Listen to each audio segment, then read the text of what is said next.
عشر کیا ہے؟ عشر کے ضروری مسائل میں عرض کر دیتا ہوں۔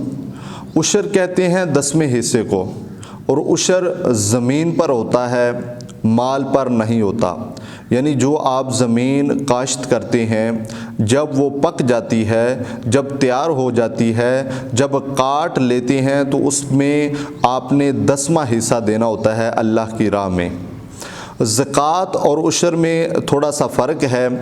زکوٰۃ سال کے بعد دینی ہوتی ہے، لیکن عشر جب جب فصل بنے گی، جب جب فصل تیار ہوگی، جب جب آپ فصل کاٹیں گے، اس وقت آپ عشر دیں گے، یعنی 10واں حصہ آپ اللہ کی راہ میں خرچ کریں گے۔ اب زکوٰۃ میں سال کا گزرنا یہ ضروری ہوتا ہے، لیکن ادھر آپ کے سال میں 2 فصلیں تیار ہو رہی ہیں، 3 فصلیں تیار ہو رہی ہیں، تو آپ نے جب جب فصل پکنی ہے، تیار ہونی ہے، جب جب آپ فصل کاٹیں گے، اس وقت آپ عشر دیں گے۔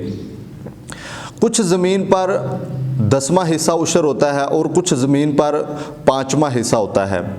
10واں حصہ کس پر ہوتا ہے؟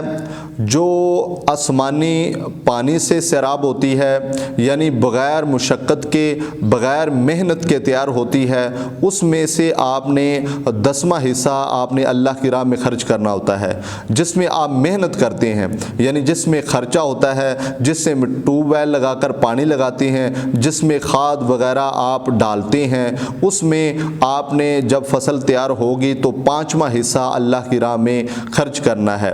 یعنی 5واں حصہ 1,00,000 روپے ہے تو اس میں 5,000 اللہ کی راہ میں خرچ کرنا ہے۔ بغیر مشقت والا کر رہے ہیں تو اس میں آپ نے 10واں حصہ اللہ کی راہ میں خرچ کرنا ہے، یعنی 10,000 روپے۔